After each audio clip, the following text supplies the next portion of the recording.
कबीर परमात्मा है। अभी तक हमारे को परमात्मा निराकार बताया गया, परमात्मा साकार है, वो मनुष्य सदृश है। जिन महापुरुषों ने परमात्मा का साक्षात्कार हुआ उन महापुरुषों ने आंखों देखा भगवान का सारा विवरण अपनी अमृतवाणी में किया। वो एफिडेविट अपने लिख कर चले गए, कबीर इज गॉड। वो कबीर परमात्मा जो धानक दुल्हा रूप में आया था। तो उनमें से आदरणीय गरीबदास साहिब जिसकी अमरवाणी दास आपको रह रहकर सुनाता है, गरीबदास जी भी उनमें से एक प्रत्यक्ष दृष्टा संतों में से हैं। उन्होंने बताया कि हम सुल्तानी नानक तारे दादू को उपदेश दिया, जात जुलाहा भेद न पाया, वो काशी माहे कबीर हुआ। अब पुण्यात्माओं, अभी मीराबाई का प्रकरण थोड़ा अधूरा रह जाता है। मीराबाई जो है पहले प्रथम रविदास जी से उपदेश लिया, फिर रविदास जी ने उसको स्पष्ट बता दिया कि ऐसे ऐसे कहानी थी, अब तो आपने कल्याण चाहिए बेटी, ये परमात्मा आ रहे हैं, कबीर जी से उपदेश ले। अब मीराबाई घर से निकल गई थी, वृंदावन में चली गई। वृंदावन में श्री कृष्ण के लिए नहीं गई थी, क्योंकि घर में तो उसका रोज कोई न कोई समस्या पैदा वो कर ही रहा था। उसने सोची ये भक्ति नहीं करने देगा मेरे को, तो वहाँ जाकर वृंदावन में रहने लगी। वहाँ परमात्मा कबीर जी फिर प्रकट हुए, रविदास जी को साथ लेकर गए। वहाँ ये नहीं दिखा कि हम मीराबाई के लिए आए हैं, कहीं और बैठ कर सत्संग करने लगे। मीराबाई भी चली गई, उन्हें देख लिया गुरुजी आए हैं, गुरुजी के चरण छुए। उन्होंने पूछा बेटी यहाँ कैसे? कि महाराज ऐसे ऐसे आगे मैं तो उस निकम्मे राजा को छोड़े, राजा के लोग को छोड़े, राज को त्याग गई, वहाँ मेरे को बहुत दुखी कर रखा था। तो वहाँ कई दिन रुके परमात्मा। रविदास ने कहा बेटी तेरा सौभाग्य, नाम ले ले परमात्मा से। मीराबाई ने फिर सत्संग सुना, सारा विचार ज्ञान देखा, फिर कबीर परमेश्वर से उपदेश लिया। फिर वो कहते मीरा जी को फिर सतगुरु मिले कबीर। इस प्रकार मीराबाई का उद्धार हुआ। वह भी और भी कई कथाएं इसके संबंधित, परंतु समय अनुसार हम इतना ही आपको बताना चाहते हैं। प्रसंग क्या है कि हम लोग लाज में आके वह लक्ष्मण रेखा लांघ जाते हैं, और लक्ष्मण रेखा लांघ देने से यानी मर्यादा तोड़ देने से हमें सीता की तरह घना दुख उठाना पड़ता है। पुण्यात्माओं, एक लक्ष्मण रेखा हमने सतलोक में लांघी थी, वह मर्यादा तोड़ी थी, अपने परमपिता से हटकर हमने इस काल में मन फंसाया था। अब हम उस मर्यादा को उल्लंघन करने से आज कितना कष्ट उठा रहे हैं। इस काल के इस नौलखा बाग में, 21 ब्रह्मांड में हमें कितनी यातना दी जा रही है। किसी का बेटा मर गया, किसी की बेटी मर गई, किसी का दामाद मर गया, किसी की टांग कट गई, किसी का हाथ टूट गया, कट गया है। ना जाने कितने प्रकार के कष्ट आपके ऊपर हैं। कोई कैंसर से पीड़ित है, कोई किसी प्रकार है। पुण्यात्माओं, हमने फिर वापस अपने भगवान के पास जाना है, पति के पास जाना है। अब पुण्यात्माओं, हनुमान जी को श्री रामचंद्र जी ने, यानी वैसे तो 10 दिशा को खोज हो रही थी, हनुमान जी कुदरती पहुंच गए लंका में, और वहां जाकर देखा सीता जी मिल गई। पता लग गया कि सीता ये है। तो सारी वार्ता होगी। सीता जी ने कहा, हनुमान जी ने कहा माता मैं कुछ आहार करूँगा, भूख लगी है। सीता जी ने कहा भाई इस बाग में तो फल तोड़ के भी ना खाइए हनुमान, ना तो मेरी पिटाई हो जाएगी। नीचे कोई पड़ा हो ना वृक्ष टूट के, वो खा लिए मेरा भाई। मुझे भी इतना ही आदेश है, मैं तोड़ के नहीं खा सकती यहाँ से। नू कह आख्या माँ पानी भराए और मैले कुचले कपड़े पहने बैठी, उतरा हुआ चेहरा, बहुत दुखी, और कहा हनुमान श्री राम ने कह दिए मैं उसके वियोग में दिन काट रही हूँ कि आवेंगे मुझे ले जाएंगे। उससे पहले क्या देखा था हनुमान जी ने ऊपर वृक्ष पर बैठा था छोटा रूप धारण करके, सिंपल से बन्नर का। रावण आया, रावण ने बहुत यातना दी कि तू मेरी पत्नी बन जा, स्वीकार कर ले। रावण को एक श्राप लगा हुआ था किसी देव का कि तू अगर किसी औरत से बलात्कार करेगा उसी दिन तेरी मृत्यु हो जाएगी। उसकी सहमति से करेगा तो तुझे, वो तो पाप तो था ही लेकिन तू मरेगा नहीं। तो इसलिए सीता को वो सहमत करना चाहता था, लेकिन सीता ने कहा कि रावण ये जान जा सकती है, इसको रामचंद्र के अतिरिक्त कोई छू नहीं सकता इस मेरे शरीर को। इस तरह की वार्ता सुन ली थी हनुमान जी ने। फिर रावण चला गया था कि तुझे 1 हफ्ते का समय देता हूँ, सोच ले। वो कह रही थी बेशक कितने हफ्ते का दे, हमने सोच रखे है। तब वो आके उसने कहा माँ, उसको पता लग गया कि तो बहुत तंग किया जा रही है की जा रही। तो माई ने तो ये कहा था भाई नीचे झटका कोई पड़ गया और उसके नीचे फल खा लिए, तोड़ के मत खाना। हनुमान तो भाई सूरवीर था, उस पर ना देखा गया। अगी से निकम्मे ऐसे दुखी कर रहे हैं।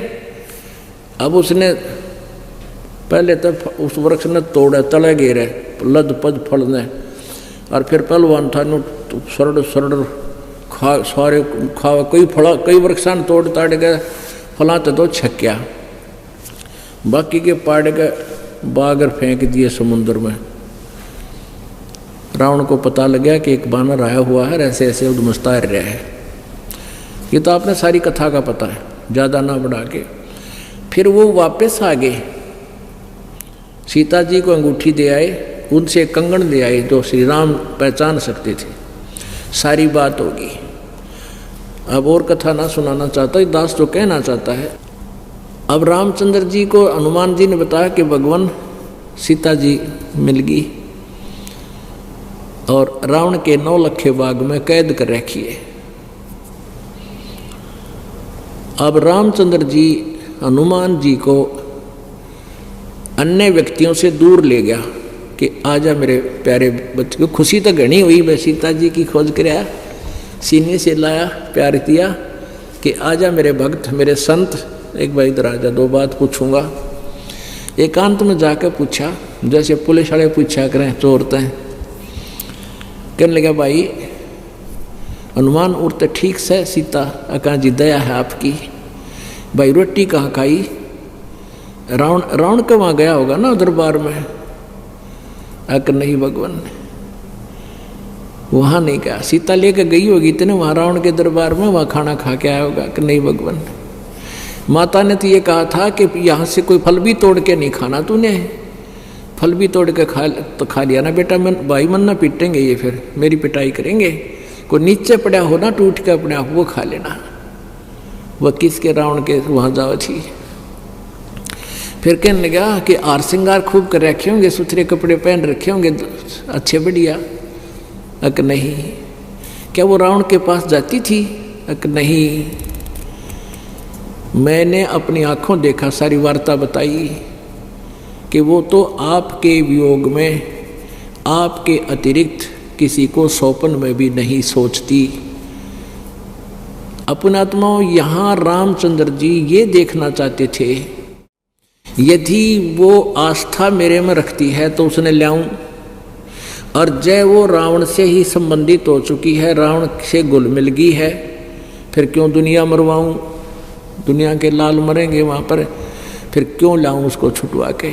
अगर वो मेरे में 100% आस्था है तो फिर उसको, उस आत्मा को अवश्य उस काल की, उस रावण की जेल से मुक्त कराना पड़ेगा। ऐसा ही हुआ।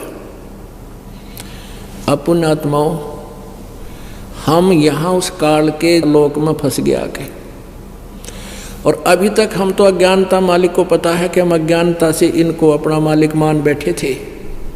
अब पता लग गया कि ये हमारे स्वामी नहीं हैं, यहाँ हमारा वो पति नहीं है, ये हमारा पति सतलोक में है, और वो हमें तभी ले जाएगा जब हम उसके अंदर सीता की तरह आस्था कर लेंगे। हम पति भर्ता पद से गिरे थे, हम पुनः उसी स्थिति में आ जाएंगे जैसे हम काल में आस्था इतनी कर ली थी इस ज्योति निरंजन में, हम अपने मालिक से भी विमुख हो गए थे, एक नहीं मानी उनकी। इतनी प्रबल इसमें आस्था थी, इतनी ही प्रबल आस्था अब हमारी उस परम पिता में हो जाएगी, तब वो हमें यहाँ से लेकर जाएगा। तब इस रावण के 9 लखे बाग से हमें रावण की कैद से, इस काल की कैद से छुटवाएगा, अन्यथा बात बने को नहीं। तो पुण्यात्माओं परमात्मा कहते हैं, अभी आपने संतों की वाणी भी सुनी है कि जो पतिव्रता पति तैराती, आन पुरुष नहीं भावे, बसे पीहर में सुरत प्रीतम में, नो कोई ध्यान लगावे। कि हमारी आस्था इस तरह होनी चाहिए अपने परम पिता में, जैसे लड़की का विवाह हो जाता है, फिर वो अपने मायके जाती है, महीने 2 महीने अपने पति के साथ रह के, अब वो अपने घर पे अवश्य रहती है, किसी को पता नहीं वो के मन में रखती है, उसका एक पल भी ध्यान अपने पति से नहीं हटता, वो वहाँ की सारी सीनरी उसके सामने घूमती रहती है। जो पतिव्रता पति से राती, आन पुरुष नहीं भावे, पतिव्रता के मन में दूसरा पति नहीं सुहाया कर, दूसरा पुरुष नहीं सुहावेगा। सुहाने का मतलब ये नहीं है कि वो किसी का आदर सत्कार नहीं करती पतिव्रता, लेकिन पति रूप में उसके मन में भी नहीं आता ये कि और कोई पति बने, यानी और कोई पुरुष में ऐसी भावना नहीं बनती। यहाँ तो इसी प्रकार कहते हैं, जो पतिव्रता पति से राती, यानी पति से लीन है, संबंधित है, आसक्त है, और आन पुरुष नहीं भावे। आत्मा इतना स्वभाव, जैसे कोई बीमार हो जाता है और रोटी कोई खाना चाहता है, स्वभाव भावे कोई ना, उल्टी पड़ना हो जाए, ऐसा स्वाभाविक आपका मन बनेगा। यानी इनकी यहाँ के भगवानों में as a god, as a अपना जो ना पूज्य देव नहीं आस्था बने, वो तो ये मालिक है, यहाँ के हमारा परिवार है। जैसे एक पतिव्रता लड़की पत्नी सह परिवार में रहती है, ज्वाइंट फैमिली में, जेठ है, जेठानी है, देवर है, देवरानी है, ननंद है, सास है और ससुर है, तो उन सबका यथोचित आदर सत्कार करती है। लेकिन जो वो पूज्य अपने पति को ही मानती है, अपने पति के स्थान पर उसका किसी में भी स्थान नहीं हो सकता, तो औरों का सत्कार करना भी कर्तव्य है उनको। यथा जैसे जेठ को बड़े भाई के तुल्य, देवर को छोटे भाई के तुल्य, जेठानी दुरानी को यथावत, सास ससुर को माता पिता के तुल्य, ननंद को छोटी बड़ी को अपने हिसाब से, यानी सबका सत्कार प्यार से रहे। लेकिन जो आस्था अपने पति में वह किसी में नहीं हो, सोपन में भी, तो वो ऐसा होता पतिव्रता के मन में जैसे किसी ने बुखार आ गया हो और उसको कह ले खाना खा ले, उल्टी गिरन हो जा, जी परखी नहीं जा, तो ऐसा स्वभाव बनेगा आपका। तो ऐसा स्वभाव बनेगा, अन्य भगवानों के प्रति आपकी आस्था कति नहीं रहेगी, मन में भी नहीं आवे, न सोच भी नहीं सकते कि इनसे मैं कुछ मांग लूँ, यानी इनसे पति वाले कर्म कर लूँ। कहने का भाव है कि हम अपने मालिक परमात्मा से ही मांगे, जो मांगे, जो कुछ भी चाहें उसी से अपनी पूर्ति करें, तब हम पतिव्रता बनाएंगे। और फिर कहते हैं, पतिव्रता जमीन पर जो जो धर है पाँव, समर्थ झाड़ू देते हैं, ना काटा लग जावे। पतिव्रता यानी ऐसी प्यारी आत्मा जो एक परमात्मा कबीर जी के अतिरिक्त किसी को सौंपन में भी नहीं सोचती, फिर वो अपने जीवन रूपी सफर में जब चलती है, वो समर्थ, वो पूर्ण परमात्मा, वो कबीर परमेश्वर उसके जीवन रूपी सफर में कांटों को बुहारता है, वो पाप कर्म रूपी कांटों को सब साफ करता चलता है, कहीं मेरी प्यारी आत्मा को कोई कांटा ना चुभ जा, कोई कर्म का दंड ना लग जा। कहते हैं इस प्रकार अपने परमपिता में ध्यान लगावे।